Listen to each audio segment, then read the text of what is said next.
Welcome to episode 264 of FBI Retired Case File Review with Jerry Williams. I'm a retired agent on a mission to show you who the FBI is and what the FBI does through my books, my blog, and my podcast case reviews with former colleagues. July marks the 50th anniversary of women FBI agents. And to commemorate this historic milestone, today you'll hear from active and retired agents about the history and contributions of female special agents. For me, it's almost inconceivable, that at one time in our history, women could not be special agents. I'll let former FBI Director J. Edgar Hoover explain this prior policy to you. It is not the intent of the FBI to confine the special agent position to males without there being very good reason to do so. Lurking in the minds of those bent on defying the law must be the ever-present concern for the prowess and the ability of the FBI agent. The response by our agents must be quick and is frequently military in nature, with one man supported by others, making the initial move, such as bounding into a room. He must create the impression that he is intrepid, forceful, aggressive, dominant, and resolute. Our work involves basically man against man and is a body contact profession. That, of course, was not really FBI Director J. Edgar Hoover, but it was a 1971 policy statement of Hoover's read by my favorite son-in-law, Sean Quigley. Now, despite what Hoover believed and everything he did to prevent women from joining the FBI as agents, here we are today celebrating the 50th anniversary of women agents. But this milestone applies only to modern-day women agents. If we go all the way back to the early years when the FBI was known simply as the Bureau of Investigation, this year, 2022, will actually be the 100th anniversary of women special agents, because the very first female agents were hired between 1922 and 1924. As a matter of fact, they were on staff prior to J. Edgar Hoover being named acting director on May 10th, 1924. The first woman hired as a special investigator special agent was Alaska Davidson. She was appointed on October 11th, 1922. Her duties were the detection and prosecution of crimes. On May 26, 1924, Acting Director Hoover requested Davidson's resignation because of a reduction in the workforce. Her resignation was accepted on June 10, 1924. The second woman hired as a special agent was Jessie Duckstein. She began her career with the FBI as a stenographer typist and then as the confidential secretary to Bureau Director William J. Burns. Duckstein began training as an agent in November 1923. Acting Director Hoover also requested Agent Duckstein's resignation, stating again that there was to be a reduction of force. Her resignation was accepted on May 13, 1924. So basically, Director Hoover was appointed on May 10th, and these two women were shown the door by the end of May. As a trained investigator, I think there might be a connection, don't you? I learned about agents Davidson and Duckstein from an article written by Lynn Vines, published in the FBI's The Investigator magazine. You can read the entire article in this episode's show notes. And then there is Lenore Houston, the only woman hired and fired as a special agent by Director Hoover. I'm going to have retired agent Jane Mason help me tell Special Agent Houston's FBI story.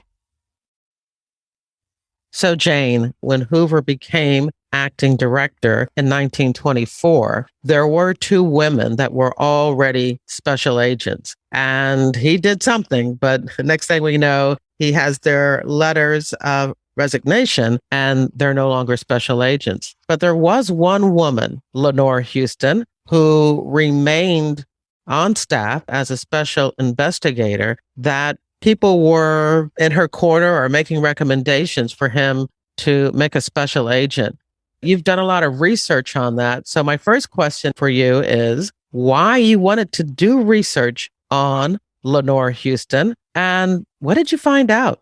Well, after I retired from the FBI as a special agent in 2014, it was Women's History Month. And I said, I want to start doing some research on the first females in the FBI. And I really didn't know very much about the first females, except for the females that came in starting in 1972, which happened just after Hoover's death.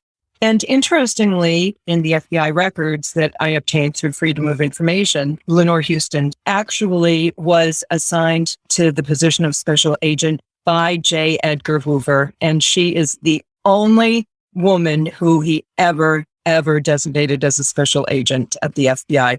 The first, the last, and the only female. So she's my heroine. And I know about her because I was in the Philadelphia office and actually that's where she worked. And so there was some information in the office that I collected during the FBI's 100th anniversary. Tell us what you learned about her. Lenore applied to the position of special agent in 1922, and she was hired by the FBI, but as a special employee, not as a special agent. So from 1922 to 1924, Lenore had a few people sort of as her cheerleaders who were lobbying the FBI to change her designation from special employee to special agent. One of the most vocal was U.S. Congressman George Graham from Pennsylvania. And you can see in the FBI records, there are many calls and many handwritten notes that Congressman Graham made and sent to the Bureau, asking the Bureau to designate Lenore Houston as a special agent. And eventually, again, in the FBI records that I obtained, Edgar Hoover wrote a note saying that it was his decision to make Lenore Houston a special agent of the FBI. And at that time, Hoover was acting director of the FBI. Do you really think it was his decision? I really do not think it was his decision. I don't think so, too. You've shared those documents with me. And the fact that the conversation went on for several months, of requesting that this be done before he actually did something makes me think that there was a resistance. And of course, he had those other two women resign as special agents, indicating that he was tightening the criteria for FBI agents and wanted them mostly to be certified accountants and members of the bar. And next thing you know, here she comes. Here she comes. And it was shortly after he had asked for the resignation of the other two female special agents. So that adds to the belief that there was a lot of pressure put on J. Edgar Hoover to actually hire Lenore Houston as special agent. And from your review of records, what did she do as a special agent? What was her area of expertise? After her training, she was assigned to work white slave law violations, which is the Mann Act. I think it had to do with prostitution and interstate transportation of females. Yeah, I guess nowadays we might even call some of that, human trafficking or sexual trafficking. Exactly. So that tells us right there that Lenore Houston was a badass, working those type of violent violations. Absolutely. One other document I thought was so interesting, and you also allude to it a little bit in your writing, but one of the documents that I found in the FBI cache was a document that said that Lenore Houston would be earning $3,100 per year on the detection and prosecution of crimes. And I thought that was so interesting because back then that's probably a pretty decent salary. Yeah. Another one of the documents that you shared with me indicated that when she became a special agent from being a special employee, that her compensation didn't change. Did you see that one? Right. It didn't change. It was just the title. That was it. So again, that's me speculating that Hoover really didn't want to do it. So he gave her the title, but no more pay. No more pay. A number of documents indicated that later in her career, she was getting pay increases and grade increases and, doing quite well in her new position. Yes. The other thing that I wanted to mention too, in addition to the congressman, the governor of Pennsylvania was also in favor of having Lenore Houston become a special agent. And the records show that he did contact the Bureau on a few occasions, trying to push them into that direction. The final correspondence, which is dated October 30th of 1924, which seems to be the pivot point for J. Edgar Hoover to make his decision to allow Lenore Houston to become a special agent. The letter is actually signed by two different people. First is Congressman George Graham, which we already spoke about, but the other is the Honorable Warren F. Martin, and he was the Special Assistant Attorney General at the time. So to me, it shows that Lenore Houston had some pretty powerful men backing her to be in the position of special agent. Yeah, definitely. And we have no idea why. I mean, that's a mystery. It's fantastic that she had that type of support, especially with the resistance that she was obviously receiving from Hoover, who, as we both mentioned, had just asked two other women to resign from that position. So these powerful men who backed Lenore Houston were able to get him to do something it appears he didn't want to do. Precisely. At first, Lenore was doing a very good job at the Bureau, and she got exceptional ratings for her work product. But over time, and just before she left the Bureau in 1928, her ratings were not as stellar as they were at the beginning. She was also taking a tremendous amount of leave. She was just not coming into work at all for a while. And in late 1928, she was asked to resign, and she submitted her resignation papers. She was only a special agent for a little over 4 years. That's the mystery. What was it that made that change? For the first 2 years where we see these documents where she was getting grade increases in 1925 and 1926, we don't see anything in 1927, but in 1928, there are all of these memos to the file as if somebody was, as we used to say as agents, keeping book on her, sending memos to the file about all the time she was taking off from the job. And interestingly, many of those memos are written by J. Edgar Hoover himself. And you would think that as the director of the FBI, he would be too busy to write memos to the file about the one female special agent who was taking leave. But he wrote several. And one of the things that I always think about is the isolation and the harassment that she could have. And again, I'm speculating, but that she could have endured being in a position where the head of the entire agency, the director of the FBI, is not happy that she's there.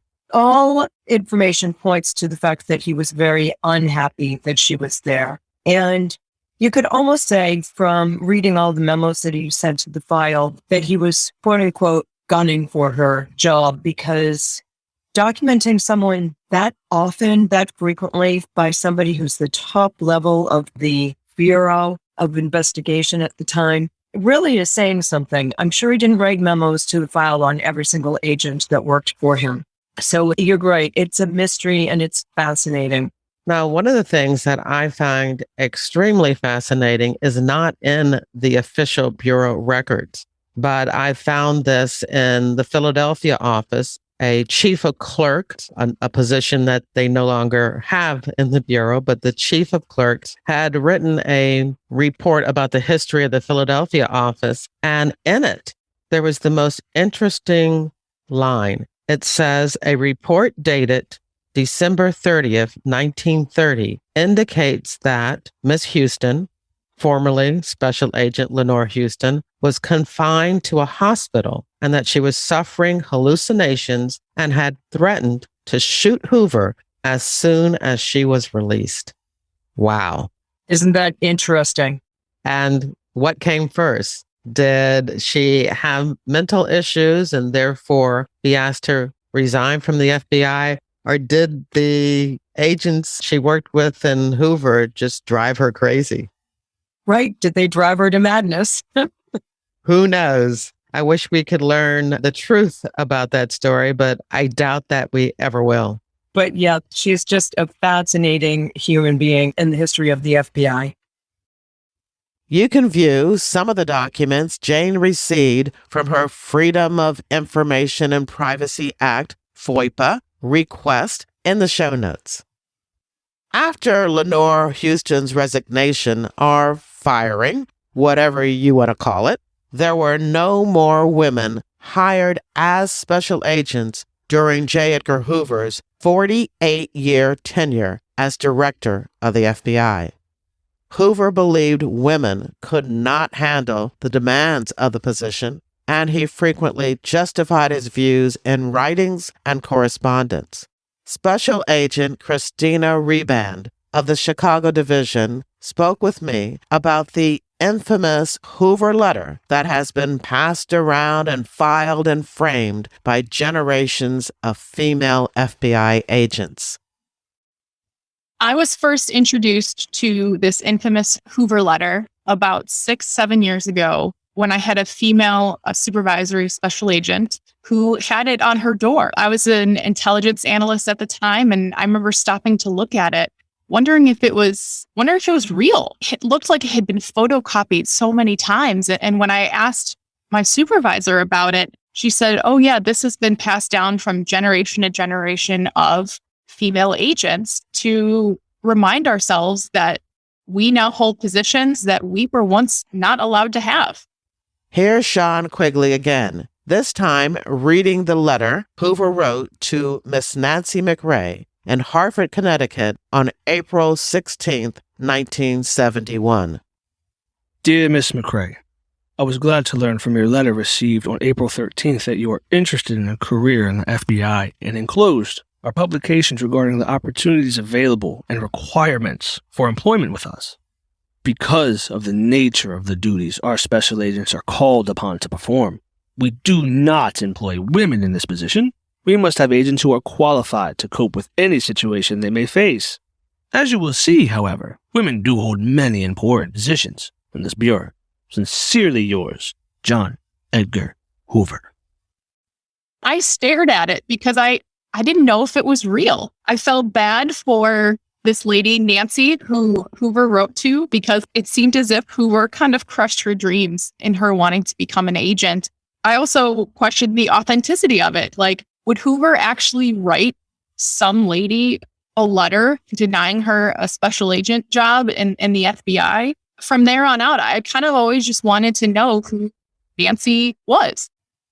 So it was March of 2021. I was sitting at my desk. I'm now a special agent. And I started staring at the letter again. I was reading the body of it over and over. And then I started looking back up at Nancy's name. And then I looked at the date it was written, and it was April 16th, 1971. And I thought to myself, that was almost 50 years ago. I really want to know what happened to Nancy. So I couldn't use any of my law enforcement tools. I just had the open internet, and I started Googling Nancy McRae. Turns out there's a lot of Nancy McRaes out there in the world. So I had to find a way to pare it down. I found an old listing for the house that's listed on the letter. I saw that it was sold years ago to what looked to be her dad.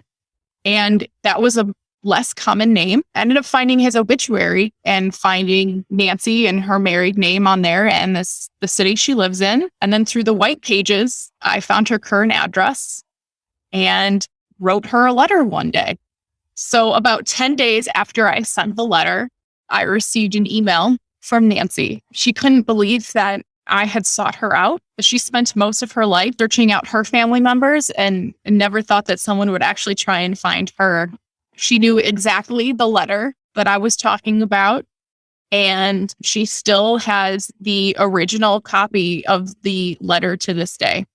She wrote it as a 16-year-old back in 1971. She had always been interested in becoming an FBI agent. And so she wrote Director Hoover a letter in early April of 1971. One day she got home and her mom said, "He wrote you back. He wrote you back." He meaning Director Hoover.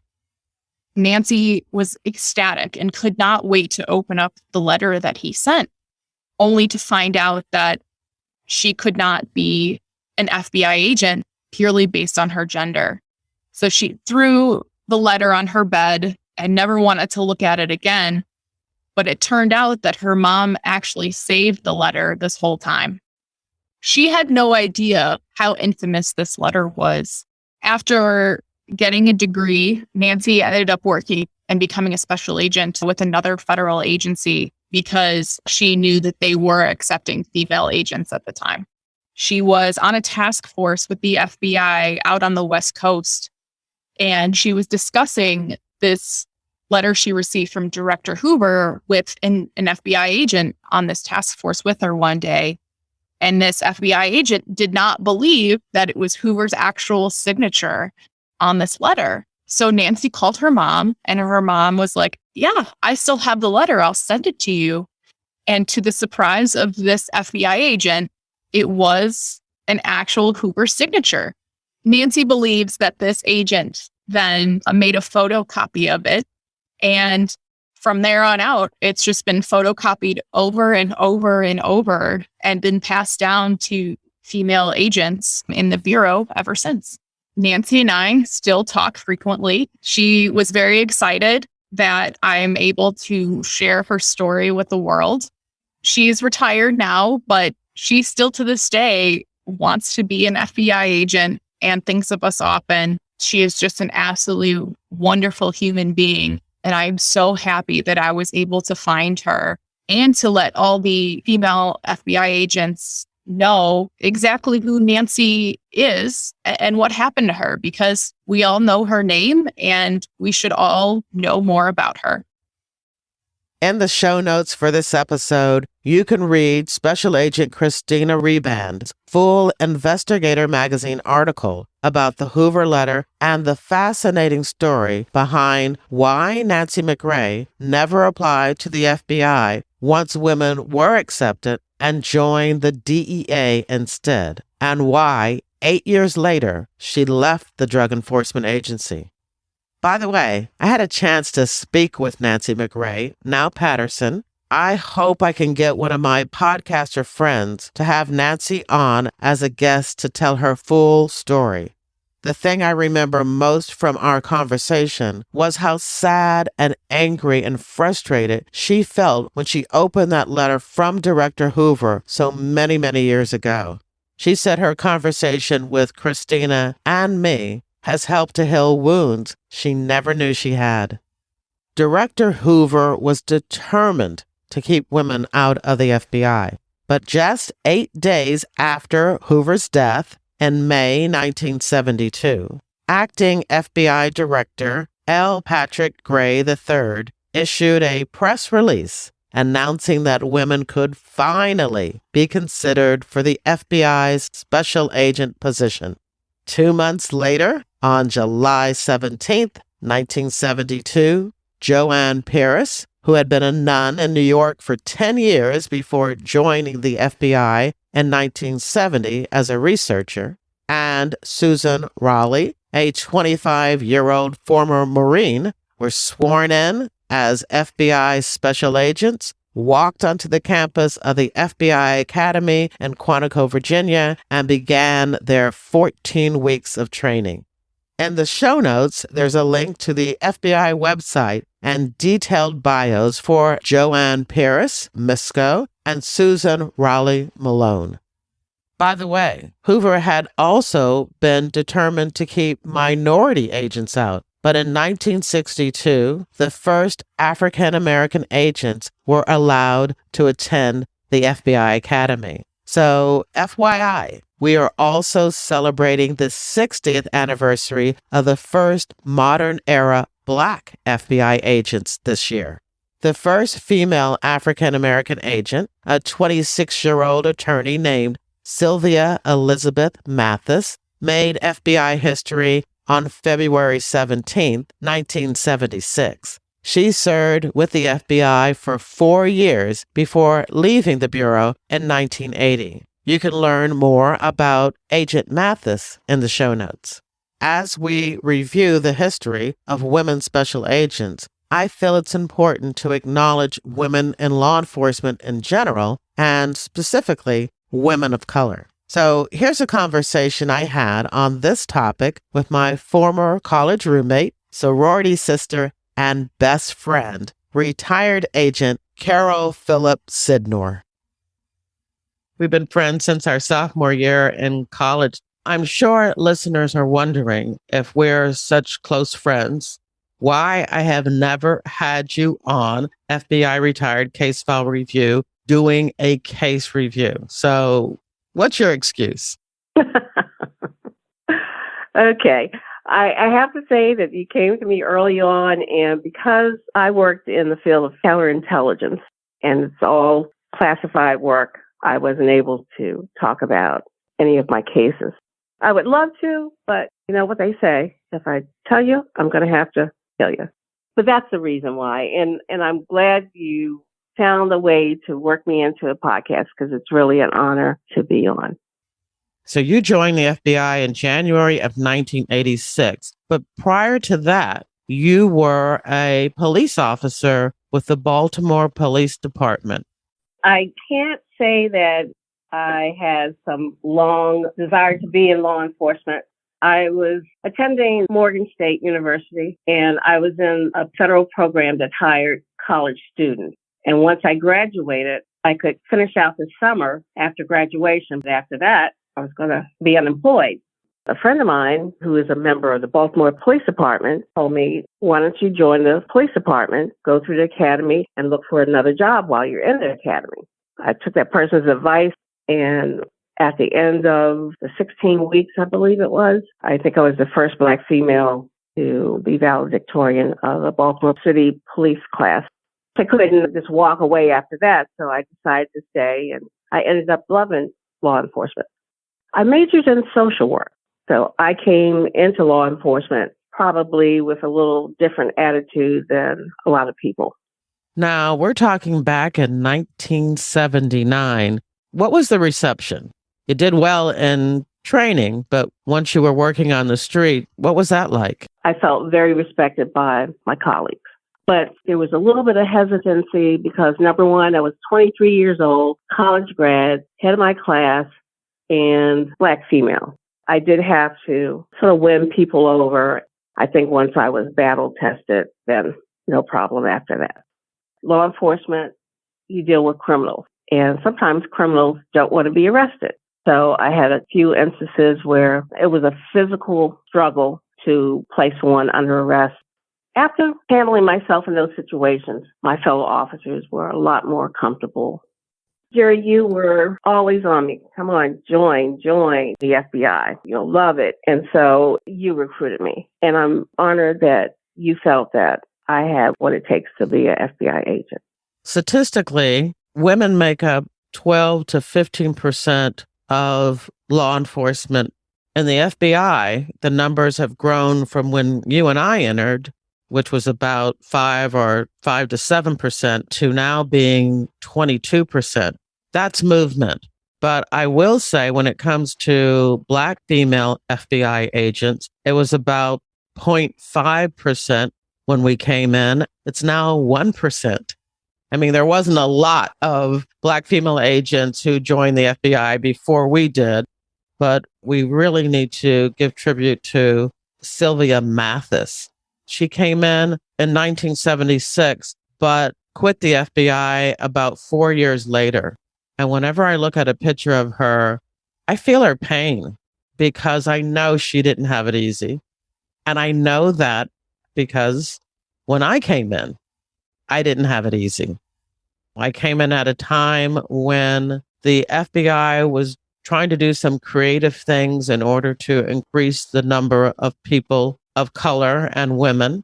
And they had created a ranking system And many that were in the FBI at the time felt that this ranking system was lowering the FBI standards to bring more women and minorities in. I definitely got that message, even though a number of people let me know that I was not one of the so-called unqualified minorities or Black agents who had slipped in. I joined 6 years after Sylvia Mathis did. Did you ever experience anything where you felt, either as a woman or as a Black agent, that there were issues? Years ago, I answered a phone call in the office, and there was a agent calling from the West Coast who had forwarded a lead to our office. We were having a good conversation, and towards the end of the conversation, the male agent on the line made a comment about the person's ethnicity. The person was Puerto Rican, and the agent said, as far as he was concerned, a Puerto Rican was a Black turned inside out. What was a very cordial conversation stopped, and I just said, okay, I'll pass on the information. The agent called back to the office to inquire about my race. He told the secretary what our conversation and the statements he made, and the secretary was very upset. Realizing what he had done, he made the comment, well, I didn't know she was Black. She didn't sound like she was Black. I was shocked that that kind of attitude was in the FBI, because the FBI enforced laws about civil rights. So that was an eye-opener for me. And this was in your very first FBI office assignment. Yes. And I believe I was still on probation when this occurred. Now, I didn't want to report it because I was on probation, and I handled it in my own way. But from then on, anytime I felt like I was running into any kind of discrimination, I didn't want to be a victim. And so I dealt with it. It's always a way to deal with things, and it's not without risk. But I didn't want the system to hold me back because of my gender or my race. I don't want our conversation to sound negative, but I want it to be real talk. And I can think of an incident that really sums up the ugliness of hidden biases that we had to deal with as women agents and as Black women agents. And that was a story that someone told me about recently. I won't share her name because I didn't ask permission to tell this story, but a retired agent was saying how she had gotten assigned to a major FBI office. Her name is a unique name. And when she walked into the office the first day, her supervisor said, "Oh, you're so-and-so." And she didn't understand what he meant by that. But then he went to the door of his office and shouted out, "This is so-and-so, so you can move that desk back." What she found out was that they thought she was a Black female because of her unique name. And there were members of the squad who did not want to sit next to a Black female. They had moved the only empty desk on the squad area away from where they were sitting. She realized that the supervisor felt that this was acceptable, and the fact that he nonchalantly told them, "Hey, she's a white female. You can move it back now." Unbelievable. And like you said, we're just talking real talk. And I don't want to give the impression that it was a horrible experience in the FBI, because number one, I wouldn't allow it to be. I loved what I was doing. I did it well. I was serving the country. And I didn't feel like I had to prove to anyone that I was good enough to be in the FBI. It was the best career of my life. I loved it. I'm very appreciative of the friends that I've made and the FBI family. That's what it was to me, and still is. I still have very good friends in the Bureau. I feel the same way. I had a very rocky first 4 years and then a sprinkle of incidents throughout my career, but those are individual and not institutional. You know, I loved my career, and I certainly felt that I contributed to the mission. But the reason I bring this up is with the number of Black female FBI agents still at 1%. Each and every Black female agent and each and every female person of color who enters the FBI is, in reality, a trailblazer still, because in most situations, they will be the only one in their office, on their squad, and they may encounter people who wonder if they should be there. After years of being told they weren't qualified, women are now able to join the FBI. But women only make up 22% of the special agent workforce. Many still wonder if it is a job that they can do, if it is a job that's right for them. I spoke with Special Agent Bridget Trella, who comes from an FBI family, about this issue. Agent Trella is currently assigned to FBI headquarters. My name is Bridget Trella. I'm a supervisory special agent currently with the FBI. I've been with the FBI over 24 years, starting in 1998. I always joke that I'm a product of an FBI love story because my parents both met in the FBI in 1970. So I feel like I've been in the FBI my whole life. But growing up, I would have never imagined that I would start working for the FBI, and I certainly never imagined that I would be a special agent. And that's because growing up, I looked at my father, who was a special agent, and he was just tough and sports watching and beer drinking and very intense and hardworking and away from home all the time. And I saw my mother, who had worked for the FBI back in the 60s, and she left the FBI after being a secretary to be a stay-at-home mom. And I never saw being in the FBI being a good job for a woman. I wanted to go to college, unlike my mom, who didn't get the opportunity to go to college. But I wanted to have a career as a teacher and perhaps be a stay-at-home mom when I had kids, because that's what I saw in my mom. And that's not what I saw in my dad. Unfortunately, right after college, my father passed away and my whole life changed. I think my dad dying made me focus on needing a professional career right away.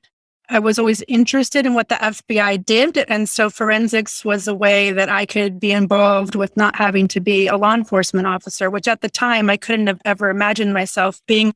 So after that point, I was offered a job with the FBI laboratory as a forensic scientist, which seemed to me to maybe be a better job for a woman because I would not be away so much. And so I started in the FBI laboratory in 1998. And I really enjoyed my career there. But what that did was give me the opportunity that I didn't have growing up of meeting female FBI agents. And I met a lot of female FBI agents that had worked in the lab and left the lab to become FBI agents. And I also worked with female FBI agents who worked in field offices, and I would work on their investigations in the lab, or I would travel to their territory to testify in their cases. And I met many women that were like me, women that were moms, women that were focused on their families, women that weren't like my dad. They weren't tough, beer drinking, sports watching men. And that really changed my perspective, what a female agent could be. So at age 34, by then I had 2 little kids. I decided to change my career within the FBI, and I left the FBI laboratory and went to the FBI Academy and did things I had never imagined I would ever do. I learned how to shoot guns and to box and to wrestle, but I also got to excel at the things that I was good at, which was interview and interrogation and law and applications of really using my personality of interacting with people and enjoying the strategy and techniques in working in investigation. By then, my dad had been passed away for probably 14 years. But when I became an FBI agent, I got presented with his credential number and his badge number. And it was interesting to see the reaction of my mother, who had been in the FBI so long ago and never had the opportunity to become an FBI agent because she worked for the FBI before women could be agents. My aunt had also worked for the FBI back in the 1950s. And I wondered if they ever thought that I was sort of crazy for deciding to become an agent. They both were very proud of me and excited and very supportive of my career and always interested to hear all the things I've done and the opportunities I've had.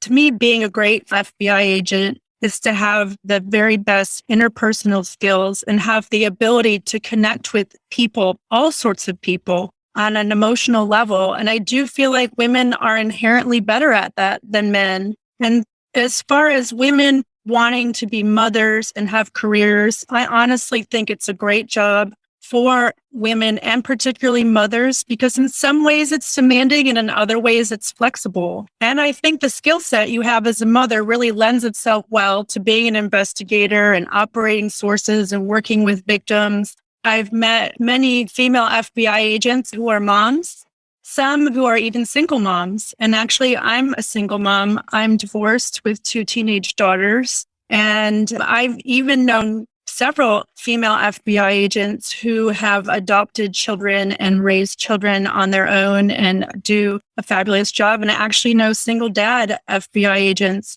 And it's interesting, the experience of seeing other agents who help raise your kids and support each other in the greater FBI family.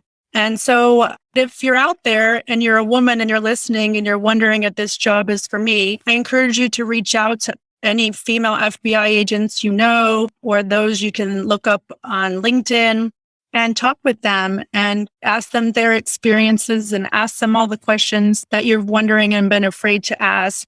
Myself and many other women in the FBI would love the opportunity to share with you our experiences and how it's been a great place and how it will continue to be a great place the more women that become special agents.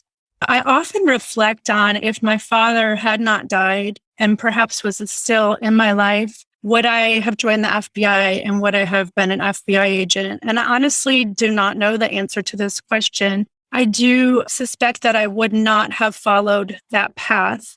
But following that path, I've found my father. I understand what drove him because I've been driven by the same things. And I understand why he was gone for long hours and why he traveled so much, because I do the same. Though he has not been alive in my adult life, I feel like I am living part of his adult life. So it's helped me to get to know and understand him. And the coolest thing to me is that even though I started in the FBI after my father had died, still 24 years later, I encounter people almost every month that knew my father. And they tell me stories about him that I never knew and never heard. And every time I get a piece of him back. And it's like a gift given to me by the big FBI family. And that has been so incredibly precious to me. And I don't know what my father would think about me being an FBI agent. I think he'd be surprised. I think he'd be proud. But always when I meet one of my father's former colleagues and friends, I ask them what they think my father would think. And they all tell me that he's looking down on me from heaven and he's very proud of what I've accomplished so far. In producing this episode about the history of women agents, I wanted to show the evolution of the role of women agents in the Bureau. I found the perfect opportunity to do just that by comparing the careers of 2 sisters who joined the FBI 24 years apart. Let me introduce you to Kathy Schroeder and Candace Calderon. This is Kathy, and I entered on duty in 1976 through Tampa, and I happened to be the first female that they processed through the Tampa division. It was kind of different how they processed me. I did the normal background testing, physical, all of that kind of stuff, but I was interviewed earlier in the summer only by the SAC. So that's how I got in. They were supportive there, with the exception of the applicant coordinator actually didn't prepare me for what Quantico was going to be like. I recall what he said was, did I work out? And remember, in 1976, it wasn't fashionable to be fit. So I ran a mile every day. But he looked at me and said, well, he says, you look like a strong girl. You should have no problem, as opposed to telling me what to be prepared for. Otherwise, they were very supportive. I found out later, after I graduated, that they kept kind of a secret eye on me while I was going through Quantico to make sure that I made it, I guess. I thought they were reasonably supportive, being the first one to come through Tampa. In one of my summer jobs before going to college, I met a couple of agents who I now know were doing a background investigation on someone at the business where I was working a summer job. And I thought that was interesting. But I went to college. I was encouraged to go through as an accountant to become an accountant. But I realized that in my first year, I really wasn't a fan of it. But I joined the accounting club, which gave speakers once a month.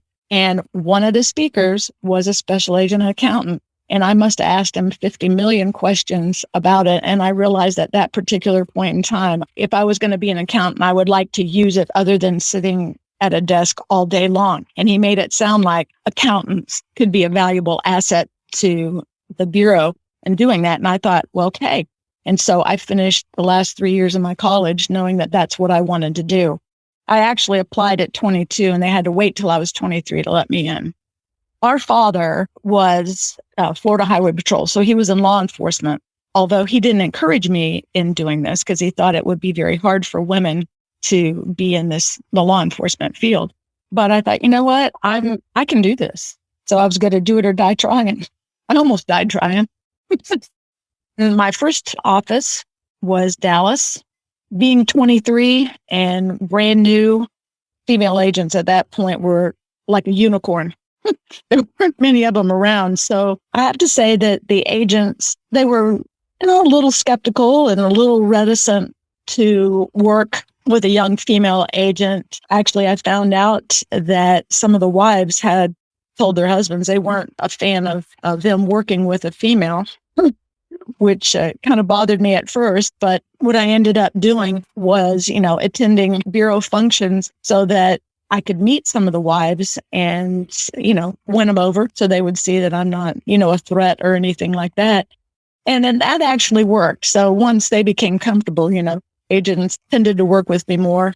When you're a brand new agent, you do all the jobs that nobody else wants to do, kind of get your street cred. And once they saw me doing that, I really didn't have any problems after. I only spent about 2.5 years in my first office. By the end of that, they were actually trying to keep me from rotating to my next office.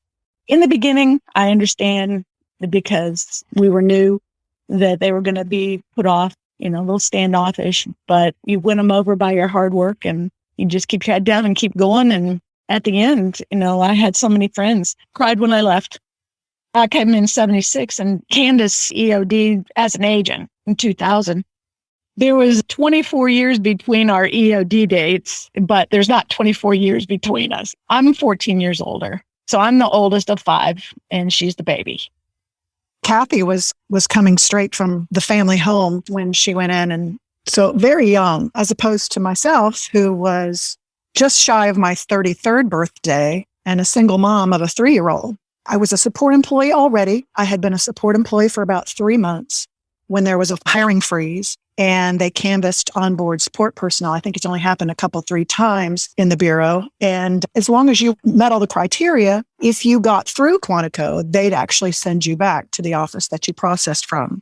So as a single mom with shared custody, that sounded like a great use of my degree and work experience. So I applied. At that time, my SAC, I think trying to be fatherly, brought me in and suggested that perhaps I should marry an agent rather than become one, and proceeded to pick up his photo file of all the onboard agents in his office and picked out all the single men to show me. And I wasn't offended. I was more humored than anything. But, looking back, that might raise a brow or two. The applicant supervisor, however, sat me down and basically told me that if the FBI ever chose to transfer me, then there was no judge in the country that would award me custody of my minor son if I did this job. I didn't know how to handle that. I felt, like that was kind of a threat. Like if you do this, you're going to lose your kid. But I just politely told him I'd cross that bridge when it happened. This would have been probably January of 2000 when this conversation happened. So I EOD'd as a support person in September of 99. but then went through new agents class in October of 2000.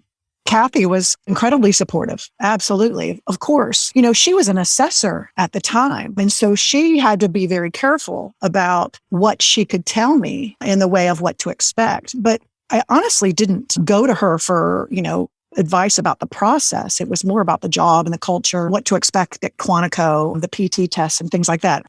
But one of the senior agents there, senior female agents there that actually worked on the white collar squad, basically told me if I became an agent, no one would respect me if I came back to Tampa because I had been a typist. And I found just the opposite to be true. Well, having Candace ask me to give her creds was quite the honor. As a matter of fact, when I found out she was going to Quantico, I also volunteered to be an NA counselor so that I could be there when she was going through the academy as much as I could. And then at the culmination of that, being able to hand her creds was just amazing. I was so proud. There's my baby sis, the oldest giving the baby sis her creds was amazing. I have heard the stories over the years prior to joining the Bureau and certainly since. And I am just so impressed with what Kathy had to endure and overcome. And she did it so beautifully. Her career is so impressive. For her to give me my credentials was far more meaningful to me at that time than Director Free, as much as I have respect for him. She paved the way for the rest of us to be there. I don't think the women in the Bureau today have any concept of what Kathy and those that came through in those early years you had to endure. And look at you. We take that for granted. You made it so much easier for us. You normalized our presence in every facet of Bureau life. I'm just in awe of what she's accomplished. And the neat thing, too, is we're fairly certain because she reached out to the headquarters historian, right, Ken, that we were the first sisters to go through at that point in time. I think in talking about the difference of when Kathy came in and when Candace came in is really illustrated through your experiences as firearms instructors. Kathy, why did you decide you wanted to do that? And how many women at the time you came in were firearms instructors? Well, it wasn't first on my mind to become a firearms instructor. When I came through the academy, the Bureau taught me how to shoot. I didn't shoot prior to that. So they started me at ground zero. At the academy, I was probably, a high average shooter. But after I rotated from Dallas to Detroit and I met my future husband, he was Michigan State Police. He was a firearms instructor. He was a record holder in himself in competition. He helped me out. When I started reaching out about becoming a firearms instructor, you always had to send a memo to be put in a file, to be put in line. Well, it was interesting that I actually had a mole firearms instructor who tried to let me know what was going on, that somehow my memos didn't get to the file, but I would never know that. One of the biggest things that was put in front of me is that, oh no, you can't go because anybody who goes has to have shot the possible, which that's a big fat lie. In other words, my memos would go missing, so it wouldn't be in the file. PFI required that I shoot the possible to be qualified to go. It wasn't like I was just trying to get something that I didn't deserve. I actually won some medals at International Police Olympics along with a national championship.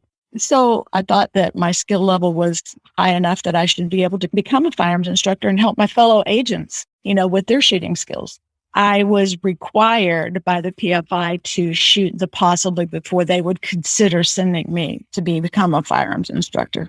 When I shot the possible in the Detroit division in July of 1984 and received my medal shortly thereafter, the possible is commonly called the impossible. But the Possible Club course started in January of 1940. In the history of the course, less than 4% of all agents who have fired attempts on the required Possible course have been awarded a Possible Club medal. It's a 50-yard to 7-yard course of fire. I think when I shot it, it was 60 rounds, but it might have been 50. And you shoot multiple positions under time. And it's just a very difficult course I was able to actually shoot that with my duty weapon, which happened to be a Smith & Wesson Model 10-6 2.5-inch revolver, which I didn't know at the time was a pretty excellent accomplishment. I will brag on her. She's missing the point that, once she got to Quantico as a firearms instructor, they told her no one had shot the possible with a 2.5-inch revolver up until that point. So she was the first to do it. In doing that, quite a few of the agents were asking me to help them. And I thought, well, I'm pretty successful at that. So I decided with my husband's encouragement that maybe I should try to become a firearms instructor since I have a little bit of talent in that area. So that's why I wanted to become one. Were your skills accepted and well received at firearms training? Well, when I became a firearms instructor, it was in the Detroit division. And although I had a little bit of pushback from the PFI and a couple of his cronies in order to even become a firearms instructor, when I became a firearms instructor, the onboard agents were so supportive. So they were happy that I was back to work as a firearms instructor. As a matter of fact, one of the SWAT guys came up to me my first day back and said, "Okay, I'm glad you're back. Now I want you to coach me for my constable." So in other words, they were very supportive of my skills and being able to help them as an instructor. So I would say that the onboard agents in Detroit were great, but the onboard PFI and a couple of his closest firearms instructors, cronies, were somewhat hostile to me and tried to set me up for failure a couple of times at firearms. PFI stands for Principal Firearms Instructor, which means that it is your program. You are in charge of all the firearms training for all the agents in the division. You generally, depending on the size of the division, have other firearms instructors that help you with the program. And it's up to you to design what the training will be. I mean, you always have a core outline that comes from Quantico, but it's up to you to expand that and make it worthwhile to your agents. Me even becoming a firearms instructor was a difficult road to hoe because they continued to put all these barriers in front of me before I could become a firearms instructor. Not really sure why. It just happened that way. There weren't any female firearms instructors around, but it was noted by my supervisor in the SAC that maybe my skills were good enough to send me. When I came back, the onboard agents were wonderful. It was just the PFI and a couple of his firearms instructors, not all the firearms instructors, but the guys who were in control. But each barrier that they put in front of me that I successfully handled backfired on them because the harder I worked and the more I accomplished, I kind of caught the attention of Quantico, the firearms training unit. And they were reaching out to me to see if I would like to become an instructor at Quantico. And so by doing that, I'd like to think that my attitude changed from being bitter about what they were putting me through to making me a better firearms instructor, because then I actually got a job at Quantico as a firearms instructor, which a couple of them wish they could have done. It was not a pleasant experience through all of that, but the harder I worked to overcome all the things that they said that I had to do to become one made my skill level higher than a lot of folks who had come before me, even though I was a female. I was at Quantico 4.5 years from January of 91 to April 95 before I was transferred to Atlanta. I was told on my transfer in that I was going to become the new PFI and training coordinator because the SAC at the time knew me from the academy. And actually, when I was at the academy, one of my duties was to be PFI for headquarters personnel. And he was one of the folks when he was at headquarters who went through my firearms training. So when he found out I was on transfer to Atlanta, he kind of kicked the guy out of the PFI job and made me PFI, which probably didn't endear me to many of the agents because they loved the PFI there. He was kind of the well-loved guy who got him out early and let them score their own targets, that type of person. He was a lovely man, but, so when I came in, I was pretty straight arrow and I scored their target. Was not endeared to some of the folks, and some of the older male agents were not at all welcoming to me. But, you just have to work hard and keep your nose to the grindstone. What helped me is that the SAC who appointed me to that job showed me great respect, as did the SWAT team leader who happened to be on HRT when I was at Quantico, which carried a lot of weight in the division because both of them were well respected, both the SAC and the SWAT team leader. So it translated down. I believe I was the very first female field PFI. So you had to overcome a little bit of reticence, I guess. I got there in April of 95. So it was a year before the Olympics, and we were already getting ready for that, ramping up. The female agents there were very happy that a female was coming in as a PFI. I actually had several of them come to me that, separately, that going to firearms made them sick to their stomach. They were so nervous about going. And so, you talk to them and find out what the problem is and you work with them. And it worked out grand. After the division understood me and knew that, what you see is what you get, they started liking firearms because I'd put in a bunch of combat courses. So they actually did training instead of just getting out early to go to barbecue or golf. When people are happy that you're their firearms instructor, how much better does it get? I was full-time PFI training coordinator in our division. In a lot of the divisions, it's a part-time job. But 23 out of my 30 years in the Bureau as a firearms instructor in some way, shape, or form. And Candace, what's your PFI story?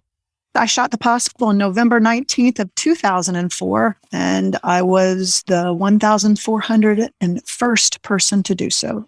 My principal firearms instructor was just the opposite of what Kathy experienced in Detroit. He could not have been more supportive. In fact, he requested, since I was a probationary agent, he requested that be waived so that I could go to firearms instructor school. He was eager to have a female firearms instructor, so much so that the firearms instructor school at that time was held regionally. So we actually hosted it here in Tampa. So he was present for me on that first day when we had to shoot all the courses in order to continue through the school. So I really found that incredibly supportive. And then he was present when I shot the possible in the Tampa division. So I could not have had a more supportive principal firearms instructor in the Tampa division. And I was very welcomed in that arena. I was proud of everything that she's accomplished. But the interesting part, Jerry, is that Kathy and I have never shot together. Not at all. I've never had the benefit of her training or tutelage. Just like her, Quantico built me as a shooter. I think that speaks volumes to their program. And I pursued it because I had a kind of a natural talent for it as she did. So it's interesting that despite us having a similar talent, we've never worked together. So that's actually on my bucket list, believe it or not. I think certainly because she had done it, there was a little bit of a competitive streak in me, I would say that, of course I wanted to try it and do it too, but our paths were very different. Our careers were very different. Kathy moved around a lot. She, took jobs and was transferred and things like that. And I stayed in Tampa my entire career. My first priority was as a parent. While I have absolutely zero regrets, there were other considerations and factors that, I had to consider in my career that came first. But yeah, I would say there's a little bit of sisterly competition, if you will. But I'd love to shoot with her one of these days. I think, by the time this year comes around, I think we might have accomplished that. I think we're talking about doing that in that next month. If my eyes hold out. Yeah, see, she's already building in the excuses, Jerry. So the beginnings of your career were different as far as the immediate acceptance. But what would you both say about how it all ended? When you retired, were there differences in how you felt about the Bureau and how you felt about your career? This is Kathy. And well, for me, because I'm somewhat of an adrenaline junkie, I felt that my career was coming to a close for various reasons, but I still miss what I was doing. I would say that I'm glad that most women didn't have to go through a lot of the hoop jumping. I did it in the beginning, but that's a natural progression. Because there's more women in, which is wonderful. I'm really, really glad how things progressed. And as far as I'm concerned, I think the numbers are growing, and that's certainly something to be excited about. There is a bit of a difference between what our mission was 20 years ago and what it is today, but there's room for change. And I had this conversation with our SWAT team leader in Tampa now. Told him that one of my regrets was never being a sniper, because being a sniper required you to be on the SWAT team. And to be on the SWAT team, of course, you had to go through all the tryouts, which included weighted pull-ups, which was never going to happen probably in my lifetime. But he seemed to think the tide was turning too, and that SERG was pushing more females on SWAT teams. I think there's a lot yet to be seen. Jerry, we've come a long way, but I still think that there's a ways to go. Of course, Kathy and Candace are absolutely correct. Women in the FBI have succeeded as leaders in the field and in management. During this episode, we talked about Director Hoover's initial rejection and the Bureau's eventual acceptance of women as agents. Let's end the conversation on a positive note by replaying a snippet of my interview from episode 258 with our favorite FBI applicant coordinator and recruiter, Special Agent Serena Coughlin from the Philadelphia Division. Our mission is to protect the American people. And if we do not adequately reflect the customers that we are servicing, we are not going to be as effective in this job. I will say for female applicants, the goal 5 years ago was in the mid 20% range, and that 5 years ago was difficult to achieve. For the last couple of years, the goal has moved to 40%, and we've been very close to that. I've averaged around 37% back and forth the past 2 years. And I know that that's pretty much bureau-wide, and some offices have achieved that 40% goal, which means that the future of the FBI is going to look very different. And that's the end of this special 50th anniversary of Women FBI Agents History Review. In your podcast app's description of this episode, there's a link to the show notes at jerrywilliams.com, where you'll find photos and be able to access many of the letters and documents referenced during the show. Next week's 50th anniversary episode features a lively and honest conversation with previous FBI retired case file review women agent guest. This time, I get to ask them about those so-called women's issues like biases and babies. You don't want to miss our conversation. I hope you enjoyed the interview and that you'll share it with your friends, family, and associates. You can show me just how much you liked it by buying me a coffee. There's a link in your podcast app's description of this episode, or you can visit jerrywilliams.com and tap on the little coffee cup icon in the bottom right-hand corner of my website. Don't forget to follow FBI Retired Case File Review on your favorite podcast app. Now, this podcast is all about true crime, but if you're also interested in crime fiction, once a month via my reader team email, I keep you up to date on the FBI and books, TV, and movies. When you join my reader team, you get access to my FBI reading resource, a colorful list of more than 70 books about the FBI written by FBI agents who have been guests on this podcast. There's nonfiction, crime fiction, true crime, and memoirs. You'll also get my FBI reality checklist, where I debunk 20 cliches about the FBI and receive news about what I'm up to and about my FBI nonfiction and crime fiction books. I want to thank you for listening to the very end. I hope you come back for another episode of FBI Retired Case File Review with Jerry Williams. Thank you.